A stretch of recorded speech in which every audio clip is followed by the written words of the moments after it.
Hay historias que duelen solo de escucharlas, pero hay otras que te rompen por dentro, no porque sean ajenas, sino porque podrían pasarle a cualquiera. Esta es una de esas historias. Una tarde cualquiera, una niña sonriente llamada April Jones salió a jugar en bicicleta y nunca volvió.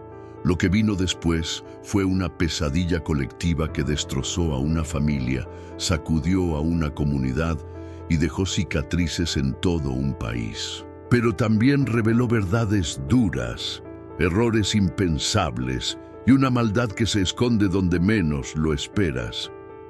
Hoy te traigo un caso que no es solo uno entre tantos documentales sobre crímenes.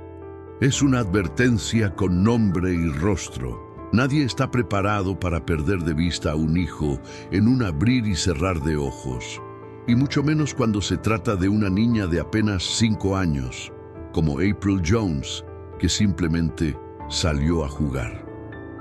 ¿Cuántas veces hemos visto a niños correteando por la calle sin pensar que quizá esa sea la última vez que se les ve? Así comenzó uno de los casos criminales más dolorosos de la historia reciente del Reino Unido, uno que cambió para siempre la forma en que se entienden los crímenes reales relacionados con la infancia. El pequeño pueblo de Machynlleth, en Gales, no estaba listo para lo que estaba a punto de vivir. Era un lugar donde todos se conocían, donde los niños jugaban libres sin temor. Pero todo eso se vino abajo cuando April desapareció. Aquel lunes parecía como cualquier otro, hasta que la rutina se rompió como un vaso contra el suelo. Y a veces basta eso, un pequeño quiebre para que comience una tragedia. Así nacen muchas historias de crímenes. La reacción de la comunidad fue inmediata, visceral. Vecinos, amigos y completos desconocidos comenzaron a buscarla como si fuera su propia hija. Esa es la fuerza del instinto colectivo, una cadena humana que se activa cuando sentimos que algo atenta contra la inocencia. Y aunque la búsqueda era desesperada, también reflejaba el alma de un pueblo que no estaba dispuesto a rendirse. Casos como este nos recuerdan lo vital que es la unión ante lo impensable. En los primeros minutos de su desaparición ya se había alertado a la policía, activado redes de comunicación local y comenzado a movilizar recursos. ¿Te imaginas tener que describir lo que llevaba puesto tu hijo por última vez sin que se te quiebre la voz? A muchos padres les aterra esa idea. Y con razón. Reportajes sobre crímenes reales nos han mostrado una y otra vez que los primeros minutos son clave, pero también los más dolorosos para las familias. Mientras más gente se enteraba, más se unían a la causa. Desde voluntarios en bicicleta hasta helicópteros sobrevolando la zona, cada segundo era una mezcla de esperanza y angustia. Algunos compartían pistas, otros repartían folletos y otros simplemente ofrecían consuelo. No era solo una búsqueda, era una promesa colectiva de no dejarla sola. Y cuando un caso como este se vuelve nacional, también se vuelve personal para millones. No estamos hablando de una desaparición cualquiera. Fue tan masiva la movilización que rápidamente se convirtió en la mayor búsqueda de persona desaparecida en tiempos recientes en el Reino Unido. Algo así no sucede todos los días. Por eso, este tipo de historias de crímenes nos confrontan, nos sacan de la comodidad del día a día y nos ponen de frente con nuestra vulnerabilidad compartida. Una niña desaparecida puede ser el espejo de todos los niños del mundo. La angustia de no saber dónde está, si tiene frío, hambre, miedo, es un tormento que no da tregua. Y para quienes han vivido algo parecido, saben que es un abismo sin fondo. Hay familias que han aprendido a vivir con esa incertidumbre, con ese "y sí" que no deja dormir. En documentales sobre crímenes, muchas veces se intenta capturar ese dolor con imágenes y testimonios, pero pocas veces se logra transmitir el vacío real que deja una desaparición infantil. Lo curioso es cómo, ante lo trágico, la esperanza sigue latiendo. Algunos llevaban linternas, otros llevaban mantas por si la encontraban con vida. Esos gestos hablan de algo profundo, del deseo de proteger, de no soltar la fe. Y es que cuando un pueblo se une en torno a una niña, no lo hace solo por ella, lo hace por todas las infancias perdidas, por cada historia no contada. Por eso, muchos de estos casos criminales nos siguen golpeando incluso años después. Las redes sociales explotaron. En cuestión de horas, el rostro de April estaba en todas partes. Este tipo de viralización es un arma de doble filo. Puede ayudar, pero también satura. Sin embargo, cuando se trata de la vida de una niña, todo vale. Es ahí donde uno entiende el poder de una comunidad conectada, donde cada retweet, cada publicación, cada cartel puede marcar la diferencia. En el mundo digital, todos podemos ser parte de un reportaje sobre crímenes reales sin movernos del sofá.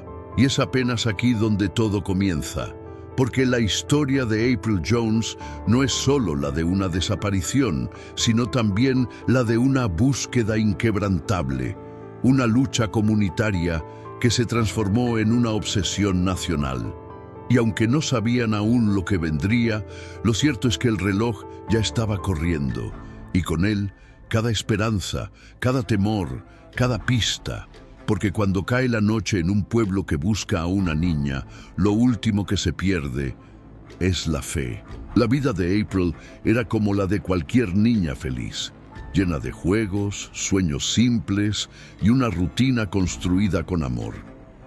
Nació en el seno de una familia que la adoraba, que le enseñó desde pequeña a confiar en los demás y a explorar el mundo con curiosidad. Era esa clase de niña que llega a una fiesta y ya está jugando con todos sin preguntar nombres. Una niña con chispa, de esas que hacen que todo parezca más vivo. Así se empieza a entender por qué su ausencia dolió tanto. Muchos padres buscan que sus hijos sean sociables, seguros, abiertos, y April lo era. Iba con alegría a la escuela, le gustaba aprender. Era de las que no se escondía al hablar frente a la clase.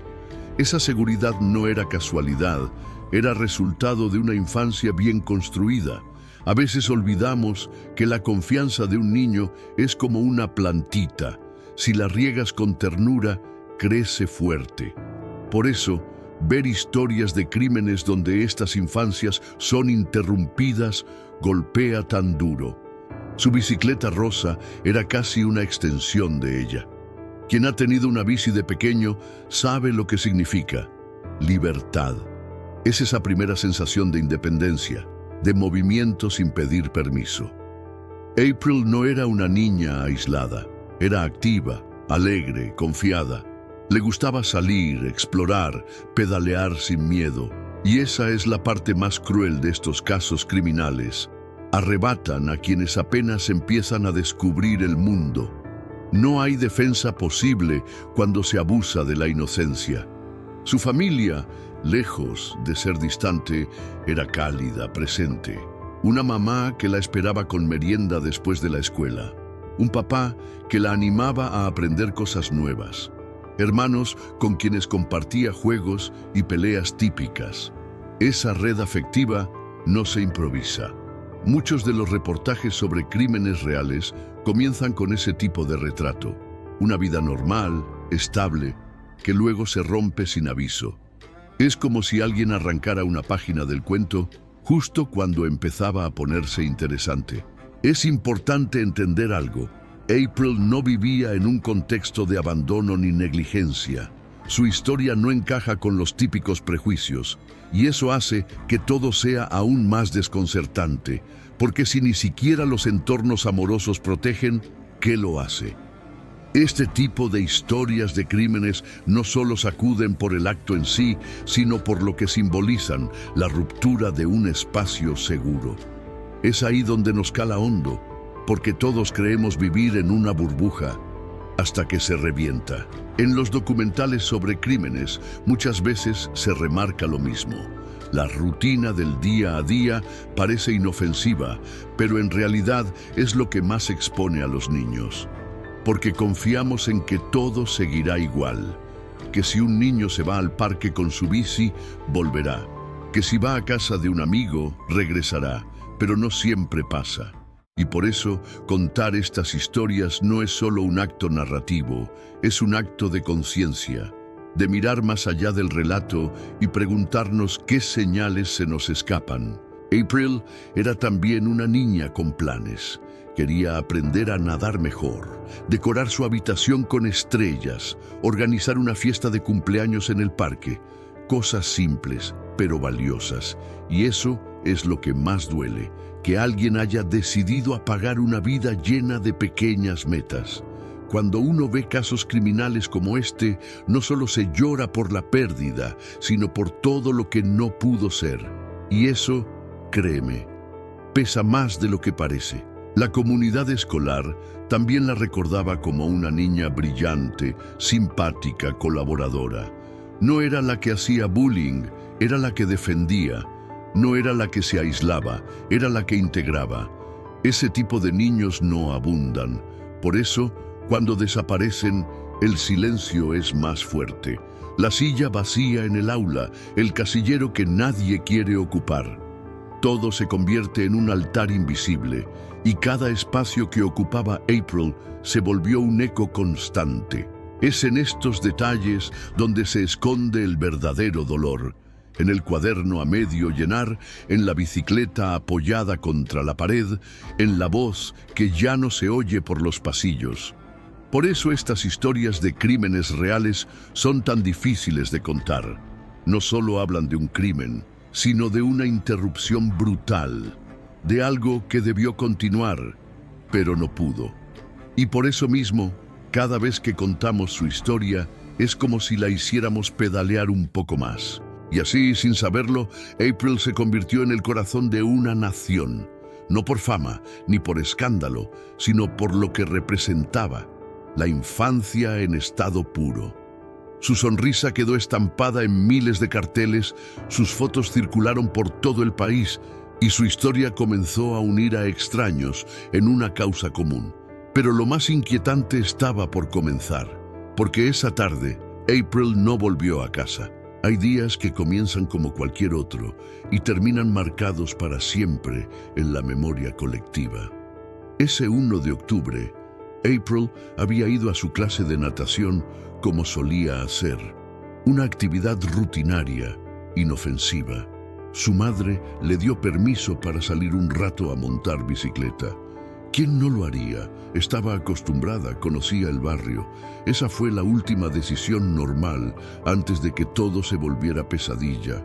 Así se gestan muchos crímenes reales, en el silencio de lo cotidiano. El reloj marcaba casi las 7 de la tarde, cuando April salió con su amiga. El cielo empezaba a oscurecer, pero no era tan tarde. Nada parecía fuera de lugar. Una escena común. 2 niñas en bicicleta, charlando, riendo, con la despreocupación de quien no conoce el peligro. Pero a veces el peligro no anuncia su llegada, simplemente aparece. Y cuando su madre la llamó desde la ventana y no hubo respuesta, algo dentro de ella, como un animal salvaje, supo que algo estaba mal. Muchos padres tienen ese sexto sentido, ese vacío súbito que aparece cuando algo no encaja. Llamas una vez, no responden. Llamas 2. Y ya no es solo impaciencia, es alarma. En los documentales sobre crímenes se repite esa sensación. Supe que algo andaba mal, aunque no sabía qué, porque el cuerpo lo sabe antes que la mente. Y en el caso de April, esa sensación fue el primer síntoma de un horror que apenas estaba comenzando. April había hecho todo bien, pidió permiso, estaba acompañada, no se alejó demasiado. No había razón lógica para pensar en peligro.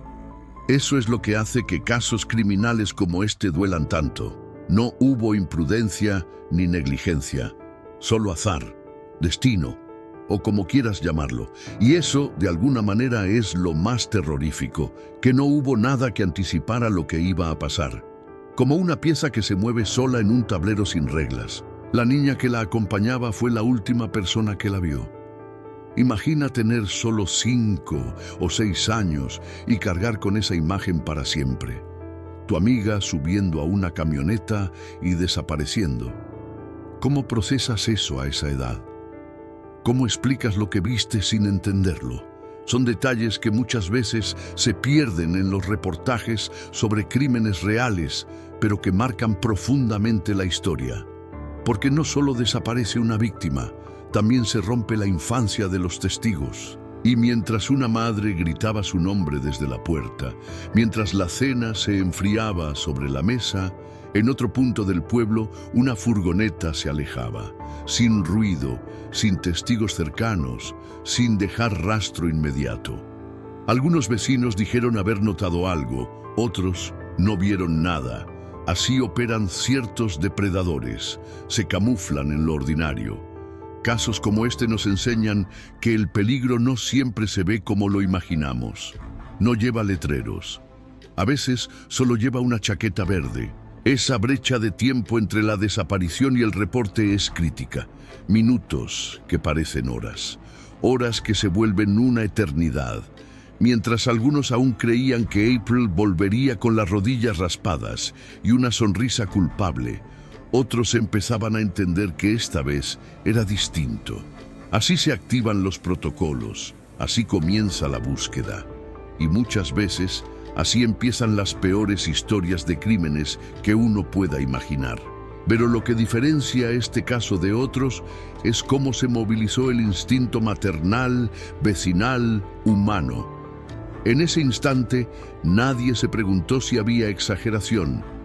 Todos sabían que el tiempo valía oro.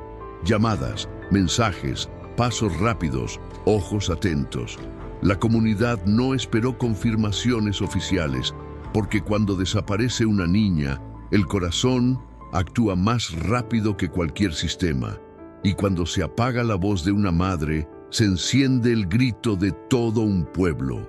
Muchos niños vuelven a casa con historias de juegos, caídas o incluso travesuras. Pero April no volvió. Y lo más desgarrador es que esa posibilidad no fue evidente hasta que fue demasiado tarde. En los primeros minutos de estos casos criminales, todo parece una confusión. Pero luego los minutos se convierten en horas y la esperanza comienza a enredarse con el miedo.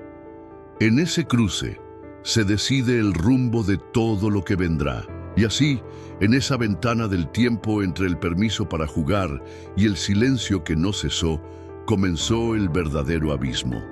Porque cuando el reloj corre y no hay señales, cada sonido en la calle, cada sombra, cada ruido, se vuelve una posibilidad. Y mientras los padres de April buscaban su voz en la oscuridad, una verdad espeluznante se empezaba a gestar, pero eso lo descubrirían muy pronto. Lo que esa niña pequeña logró describir sería la clave para desencadenar toda una operación nacional. No fue una historia confusa, ni una invención infantil. Fue clara, concreta. Un hombre con barba, pelo oscuro, chaqueta verde y un detalle que pasó casi desapercibido para muchos adultos, pero no para la policía. La furgoneta tenía el volante al lado izquierdo. En un país donde se conduce por la izquierda, eso ya sonaba raro. Y a veces, los detalles más simples son los más poderosos. En los crímenes reales, muchas veces son los niños los testigos más precisos. Puede parecer contradictorio, pero su mirada inocente suele ser brutalmente honesta. No embellecen, no especulan, solo cuentan lo que vieron. Y en este caso, lo que la amiga de April dijo fue suficiente para encender todas las alarmas. Porque en una comunidad pequeña no hay muchas furgonetas extranjeras circulando, y mucho menos con conductores que se llevan niñas a plena luz del día. La policía no dudó. Declaró incidente crítico de inmediato, lo que en Reino Unido es una de las alertas más altas en situaciones de desaparición infantil. No era solo una niña perdida, era una posible víctima de secuestro. Y si algo hemos aprendido de los documentales sobre crímenes, es que ese primer movimiento institucional puede marcar la diferencia entre encontrar con vida o no. Así de crudo. así de directo, porque en estos casos cada segundo cuenta como una gota de sangre. La descripción del hombre comenzó a circular en cuestión de minutos. La policía empezó a recibir llamadas, algunas vagas, otras precisas. Y mientras eso sucedía, los padres de April seguían sin entender por qué su casa se había llenado de oficiales, vecinos, teléfonos que no paraban de sonar. Imagina ver a tu hija salir en bicicleta y una hora después tener helicópteros sobrevolando tu calle. Así actúan los casos criminales, sin lógica, sin compasión, como un rayo. Ese tipo de furgoneta no es común, y menos aún lo es en pueblos donde todos conocen los autos de todos. Fue ese detalle técnico, el del volante, lo que convirtió una descripción inocente en una pista poderosa. Un buen detective sabe que no hay dato irrelevante. Por eso, cuando uno ve historias de crímenes que terminan resolviéndose, casi siempre hay alguien que supo mirar lo que otros ignoraron. Como en este caso, donde un volante cambió el curso de una investigación. La descripción del sospechoso también generó temor. Un hombre con barba y chaqueta verde puede parecer alguien común, y eso es lo que más inquieta. No era un monstruo salido de una película, ni un tipo con pinta sospechosa. Era, en apariencia, uno más.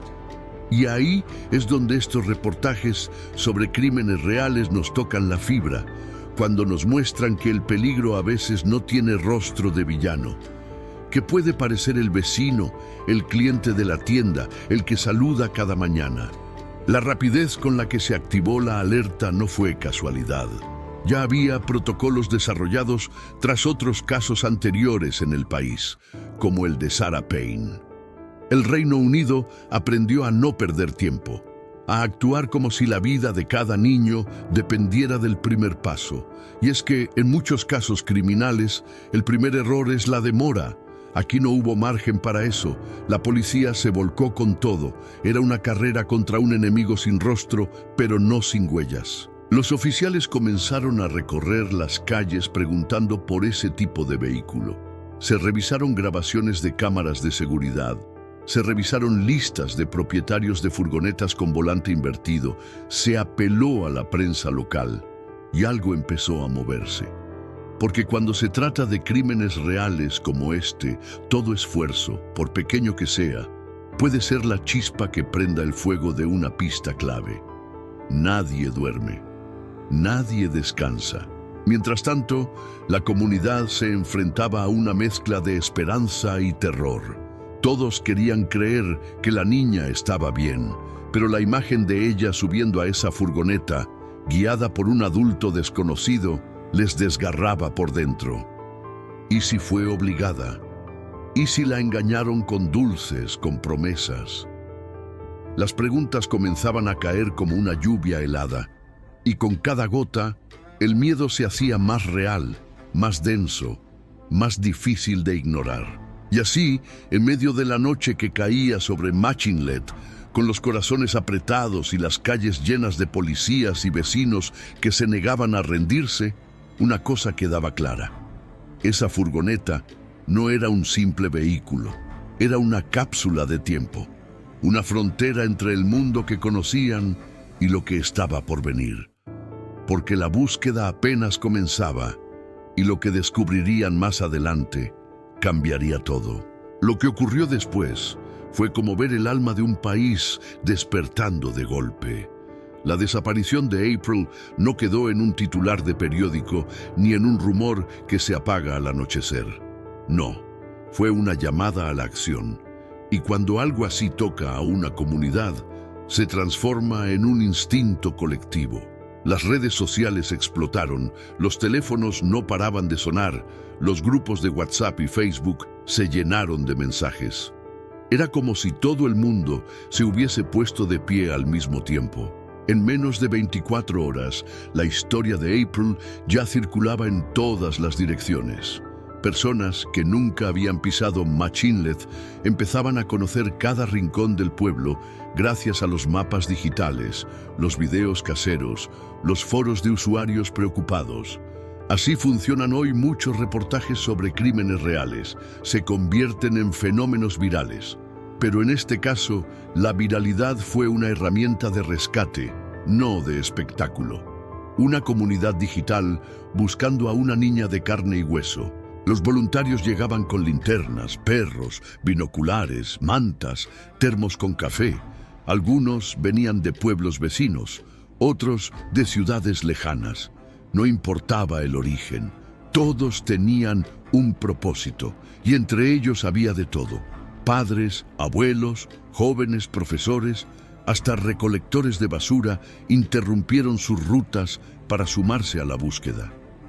¿Cuántas veces ves ese tipo de solidaridad genuina? Estas historias de crímenes no solo revelan lo peor de la humanidad, también lo mejor. La policía, por su parte, supo entender algo fundamental: comunicarlo todo. Nada de silencios burocráticos. Empezaron a ofrecer ruedas de prensa constantes, actualizaciones claras, colaboración con medios y presencia en redes. En casos criminales así de sensibles, la transparencia es vital, porque cuando el pueblo siente que está participando, se vuelve más fuerte. Y esa energía se notaba. No era una búsqueda, era una misión. Entre tanto movimiento empezaron a llegar pistas, algunas vagas, otras concretas. Alguien vio una furgoneta en un callejón. Otro escuchó un ruido extraño cerca del río. Una mujer juraba haber visto a una niña llorando cerca de una estación de servicio. Muchas eran falsas alarmas, sí, pero en medio del caos, cada palabra importaba. Cada dato era una hebra del hilo que con suerte podía llevarlos a ella. Así se tejen las tramas más tensas en los documentales sobre crímenes. También hubo momentos duros, personas que llegaban con buenas intenciones, pero entorpecían la labor de la policía, rumores que se propagaban más rápido que los hechos, falsas noticias, imágenes manipuladas, teorías sin fundamento. Porque en la era digital, lo que ayuda también puede confundir, y eso lo sabemos bien quienes seguimos historias de crímenes reales. Entre la esperanza y la paranoia hay solo un clic de distancia. Por eso la coordinación era tan clave. Mientras tanto, la familia de April vivía un torbellino emocional. No estaban solos, pero sí lo estaban. Porque por más que un pueblo entero los abrazara, solo ellos sentían ese agujero en el pecho, esa mezcla de miedo y culpa, de esperanza y resignación. Ver a cientos de personas gritar el nombre de tu hija es un consuelo, pero también un recordatorio de que ya no está. Muchos padres de víctimas en casos criminales describen esa sensación como vivir despiertos dentro de una pesadilla. Algunas personas, sin conocerse entre sí, comenzaron a patrullar zonas boscosas, ríos, callejones, depósitos abandonados. Se organizaron por cuadrantes, se hicieron listas, se usaron mapas interactivos. Era como si un ejército civil se hubiese levantado. Y lo más impactante, muchos ni siquiera sabían pronunciar bien el nombre de la niña, pero no importaba. Lo que importaba era encontrarla. Porque a veces, cuando un niño desaparece, toda una nación se convierte en su familia postiza. A lo largo de esos días se vieron imágenes que difícilmente se olvidan. Padres con megáfonos, adolescentes repartiendo panfletos, ancianas preparando comida para los voluntarios, niños escribiendo cartas de apoyo. Era un pueblo llorando con las manos en alto.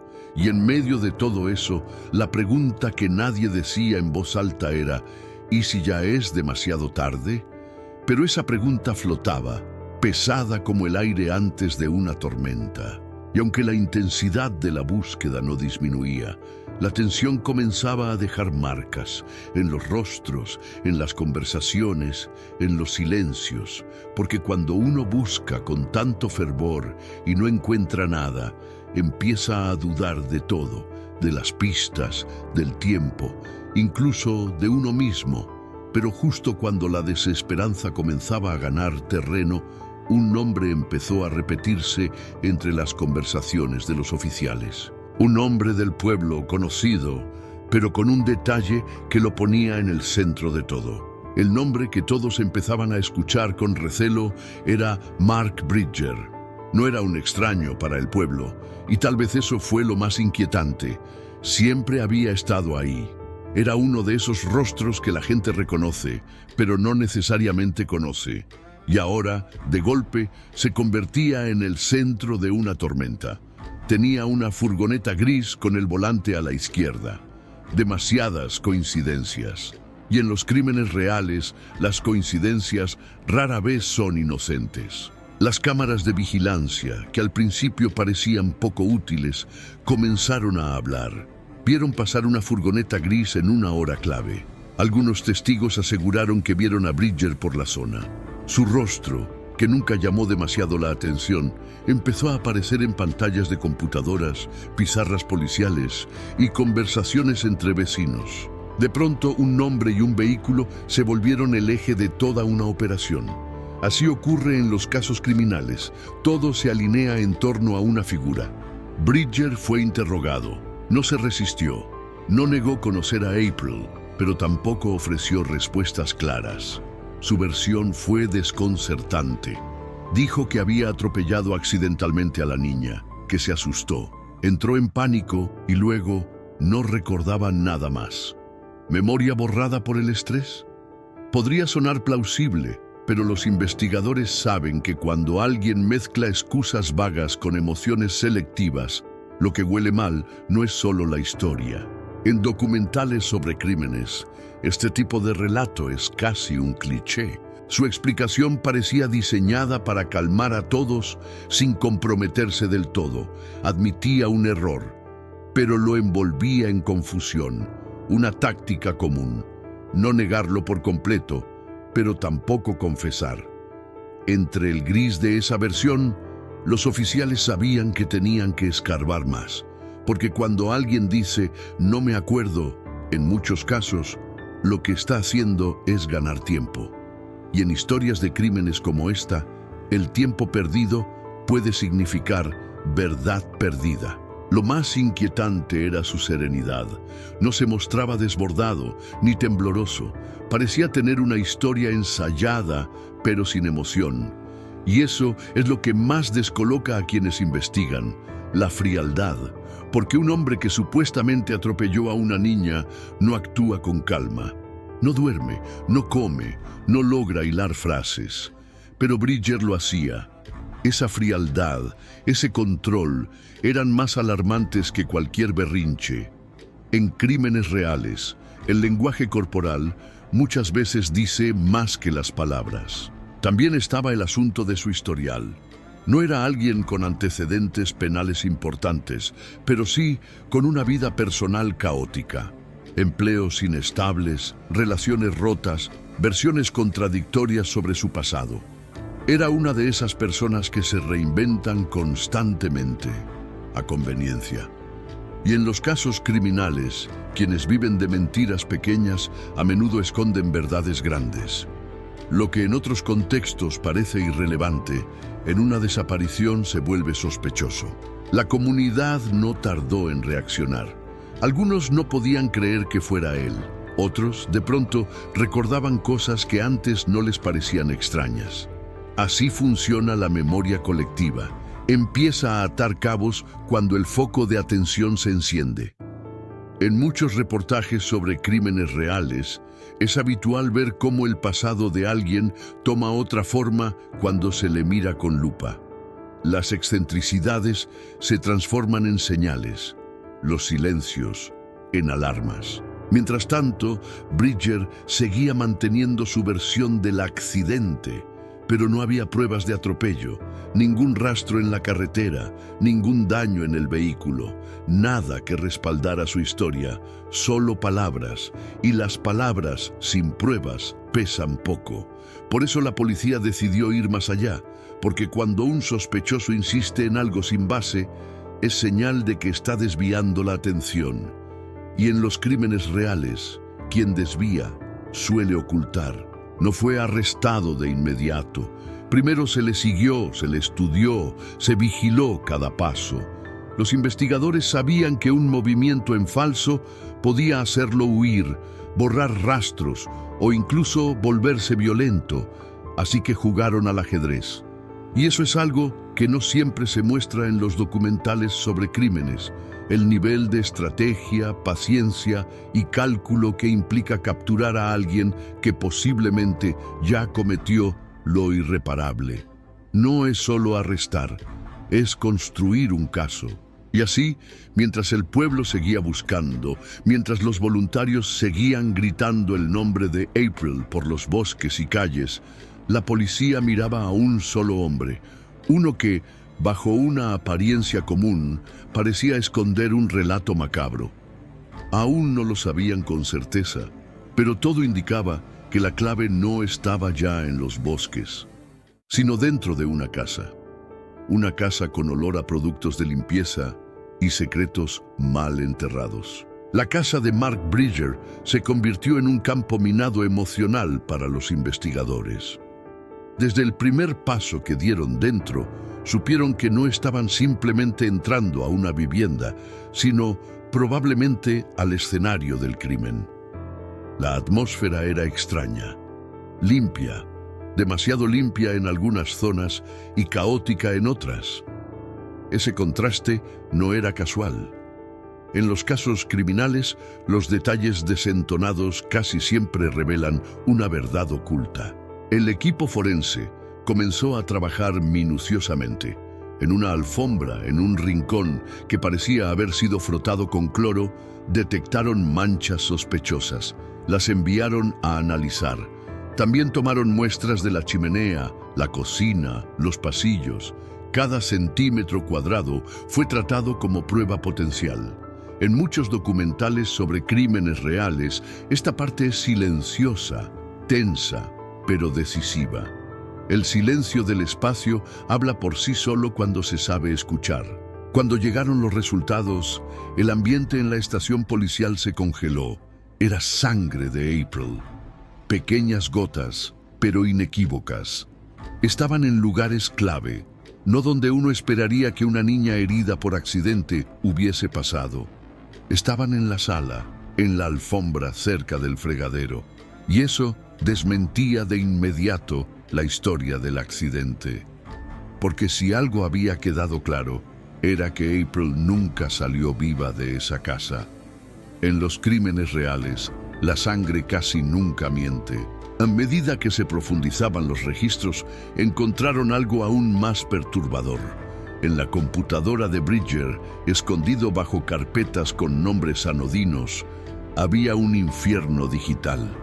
Archivos con contenido de abuso infantil, imágenes inenarrables, documentos sobre desapariciones, manuales de encubrimiento. Una colección que no dejaba lugar a dudas.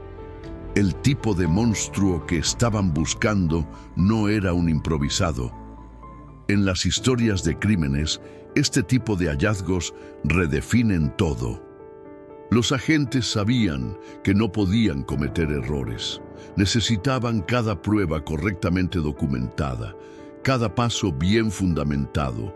Estaban construyendo un caso que debía resistir los embates legales más duros.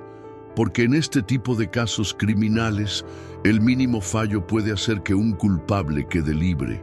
Y aquí había demasiado en juego.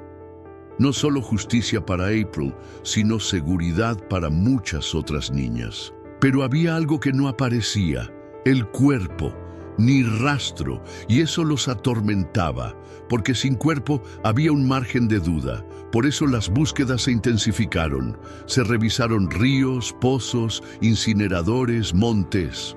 Los perros rastreadores trabajaban día y noche.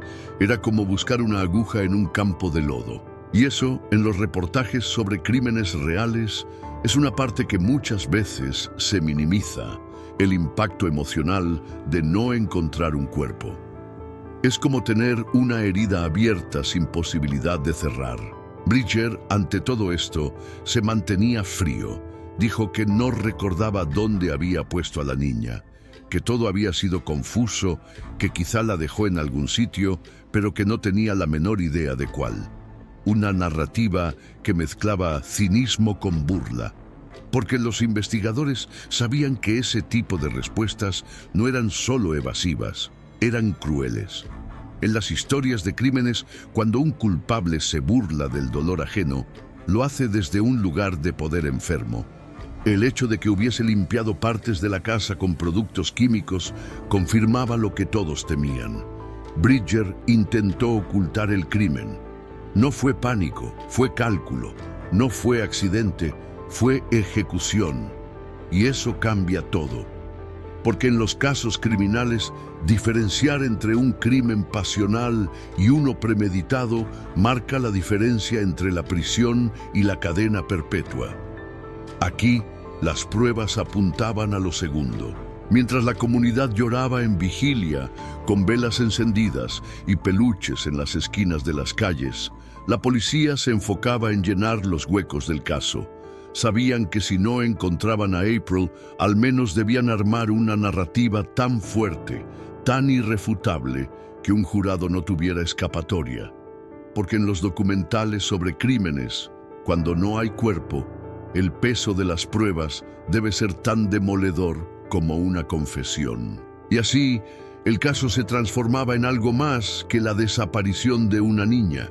Se convertía en una lucha por la verdad en medio del horror, una batalla contra el silencio, el engaño y la oscuridad, y sobre todo, una carrera contra el olvido.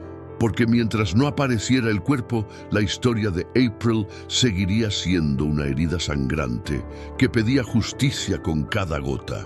El juicio contra Mark Bridger se perfilaba como uno de los más importantes y emocionalmente cargados en la historia reciente del Reino Unido. Los medios no tardaron en cubrir cada movimiento.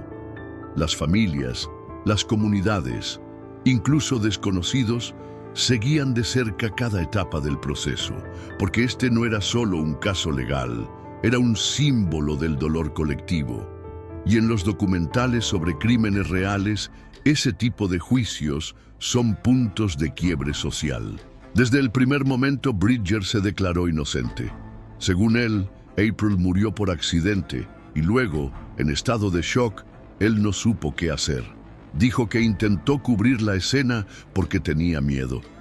Pero esa historia no cuadraba con las pruebas forenses. No era solo una versión confusa, era una narrativa insostenible. En los casos criminales, los detalles mal contados suelen ser el principio del fin. La fiscalía fue implacable. Presentaron el ADN de April hallado en la casa, el historial informático de Bridger, sus búsquedas obsesivas sobre niñas desaparecidas y los testimonios de vecinos. Todo apuntaba a una intención premeditada. No había margen de error. Bridger no era un hombre confundido, era un depredador. Y eso quedó claro para el jurado desde el inicio. Las historias de crímenes no perdonan a los mentirosos reincidentes. La defensa, por otro lado, intentó humanizarlo. Dijeron que había sufrido una infancia difícil, que tenía problemas emocionales, que no era un monstruo, sino un hombre roto. Pero esas explicaciones se deshacían al contrastarse con la brutalidad del crimen. No era tristeza, era manipulación. Porque en los crímenes reales, muchos culpables intentan disfrazar la maldad con victimismo, y eso rara vez engaña a quienes buscan justicia. Una parte crucial fue el testimonio de los expertos forenses. Mostraron cómo las manchas de sangre en la casa no eran accidentales, eran limpiezas selectivas, cuidadosas. También detallaron cómo los archivos encontrados en la computadora no eran casuales ni descargados por error. Había búsquedas constantes, almacenamientos organizados, carpetas ocultas. Eso construyó la imagen de un perfil peligroso, calculador y consciente de cada paso. El momento más impactante del juicio fue cuando se reveló que Bridger había intentado quemar evidencia en su chimenea. Los análisis mostraron fragmentos óseos que, aunque no pudieron confirmar al 100% que pertenecían a April, eran de un infante humano. Esa revelación causó un silencio absoluto en la sala. Fue como si el aire se detuviera. En muchos casos criminales, ese tipo de momentos son los que sellan el veredicto en la mente del jurado. A pesar de todo, Bridger mantuvo su postura. No recordaba, no sabía, no quería lastimar a nadie, pero cada vez que decía eso, las familias presentes se encendían de rabia contenida. No era solo lo que decía, era cómo lo decía. Sin emoción, sin culpa, sin humanidad. Esa frialdad es lo que más suele escandalizar en los documentales sobre crímenes. La capacidad de mentir mientras se mira a los ojos de quienes sufren. Los medios retrataban el juicio como una lucha entre la justicia y el olvido, porque sin cuerpo, la historia podía desvanecerse con el tiempo. Pero el trabajo minucioso de los fiscales logró lo que parecía imposible: darle voz a una niña ausente. Y eso, en las historias de crímenes, es uno de los mayores actos de resistencia. No dejar que el silencio triunfe. Finalmente, los días avanzaban y las pruebas seguían cayendo como piedras. Cada testimonio, cada fotografía, cada informe médico iba cerrando el cerco, y aunque Bridger insistía en su inocencia, era evidente que su historia no se sostenía por ningún lado. En los casos criminales, no solo se juzga un acto, se juzga también la coherencia de quien lo cometió. Y Bridger ya no tenía ninguna. El juicio se acercaba a su fin. La tensión era palpable. Afuera, la comunidad esperaba una sola cosa: justicia, porque más allá de los tecnicismos legales, lo que todos querían era una verdad que les permitiera dormir. Una verdad que protegiera a otras niñas y una condena que, aunque no devolviera a April, al menos hiciera que su ausencia tuviera un sentido. El veredicto fue contundente. Mark Bridger, culpable de asesinato, secuestro y obstrucción a la justicia.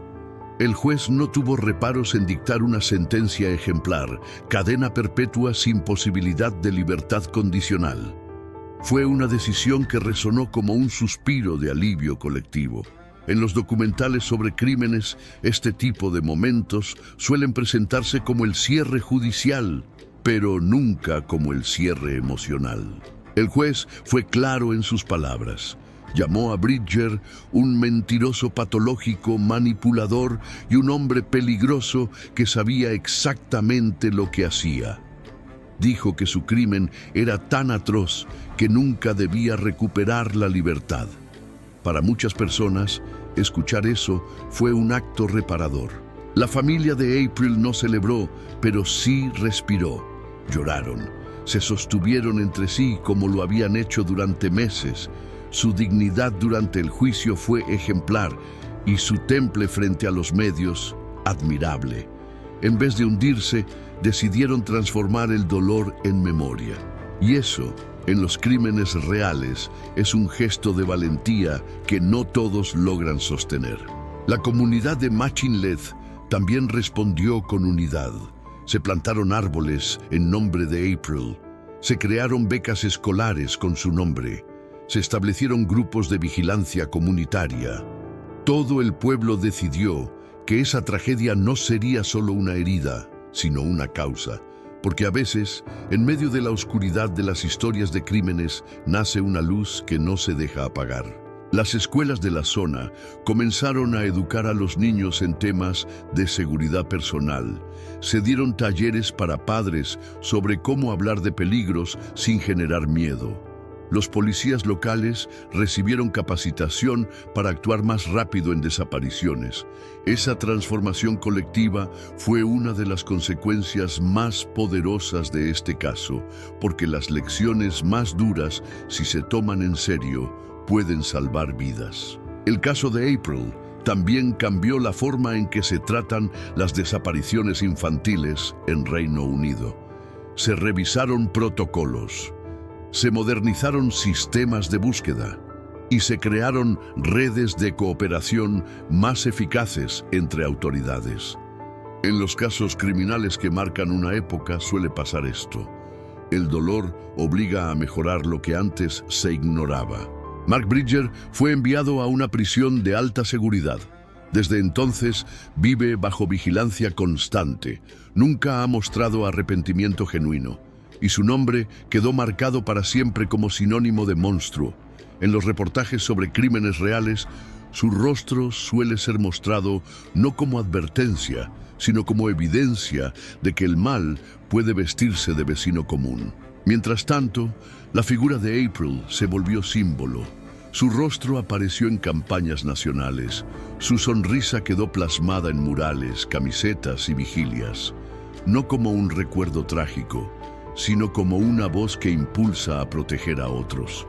Porque las historias de crímenes no deben centrarse solo en los agresores, sino también en los inocentes que merecen ser recordados por quienes fueron, no por cómo murieron. Este caso no tuvo final feliz, pero tuvo justicia y tuvo transformación. Y eso, aunque nunca suficiente para reparar el daño, fue el camino que muchas personas eligieron para resistir al olvido. Porque hay dolores que no desaparecen, pero pueden convertirse en razones para cambiar el mundo que los permitió. April Jones, sin quererlo, dejó esa huella. El pueblo de Machinlet nunca volvió a ser el mismo, pero tampoco permitió que el miedo lo definiera. Aprendieron, resistieron y convirtieron el horror en una causa. Y en los documentales sobre crímenes, son esas historias las que más nos enseñan. No cómo evitar el dolor, sino cómo responder a él con humanidad. April no murió en vano. Aunque esa frase duela, muchos en Machinlet la repiten como un mantra para resistir. Porque cuando una tragedia golpea tan fuerte, lo peor que puede pasar es que no deje aprendizaje. Su historia quedó grabada no solo en los reportajes sobre crímenes reales, sino también en el corazón de una nación que entendió que la infancia necesita más que ternura, necesita protección real. Los documentales sobre crímenes que revisan su caso no se enfocan en el morbo, se enfocan en la pérdida, en la lucha, en los errores que no deben repetirse. Hablan del impacto emocional en la comunidad, de las fallas en la respuesta inicial y del dolor que atraviesa una familia cuando no hay cuerpo que enterrar. Porque hay casos criminales que no terminan con una tumba, sino con un espacio vacío que nunca se llena. La madre de April, Coral, escribió un libro. En él no habla de odio, habla de amor, de duelo, de memoria. Dice que cada día se levanta pensando en su hija, pero también en cómo honrarla. A través de su testimonio, muchas familias que han vivido tragedias similares encontraron consuelo, porque a veces compartir el dolor también es una forma de sanación. Hoy, más de una década después, su nombre sigue resonando. Hay becas escolares en su honor, centros comunitarios con su rostro y actos públicos donde se encienden velas cada año. No es solo una tradición, es un compromiso. Cada luz encendida es una promesa silenciosa de que ningún niño debe volver a desaparecer sin que el mundo entero se mueva. El caso de April también desató una ola de activismo en redes. Gente de todo el mundo compartió su historia, pidió justicia, donó para la búsqueda. En esos días oscuros, Internet sirvió de red emocional.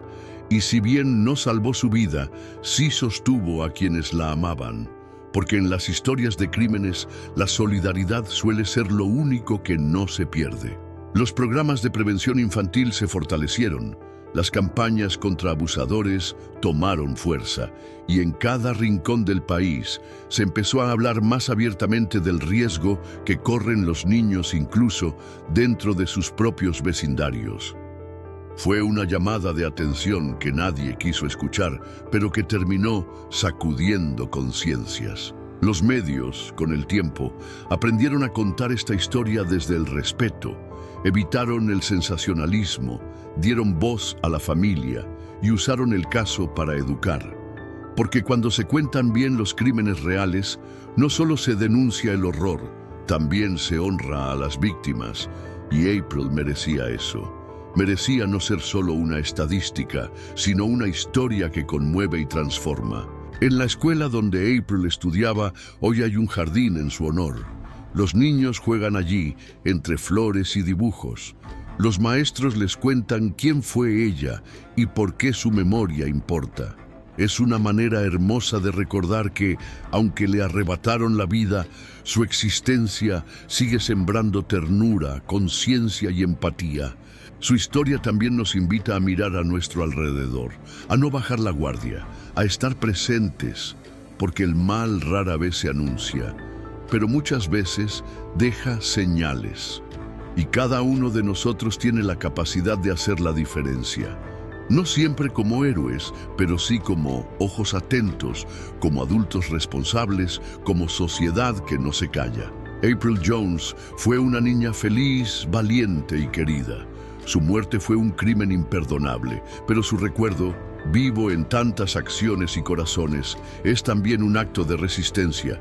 Una voz que, aún en silencio, sigue hablando. Y eso, en medio de tantas historias de crímenes, es lo que la hace inolvidable. Casos criminales como el de April no se olvidan. No porque los medios los repitan, sino porque nos obligan a mirar de frente una realidad incómoda. La seguridad de nuestros niños no está garantizada. Esta historia deja preguntas abiertas, heridas sin cerrar y una sensación amarga de que se pudo haber hecho más. Y ahora que la conoces, dime tú, ¿cómo crees que una comunidad debería actuar cuando un niño desaparece? ¿Qué falló aquí y qué crees que se debe cambiar? Déjamelo en los comentarios. Tu opinión puede encender un debate que valga la pena.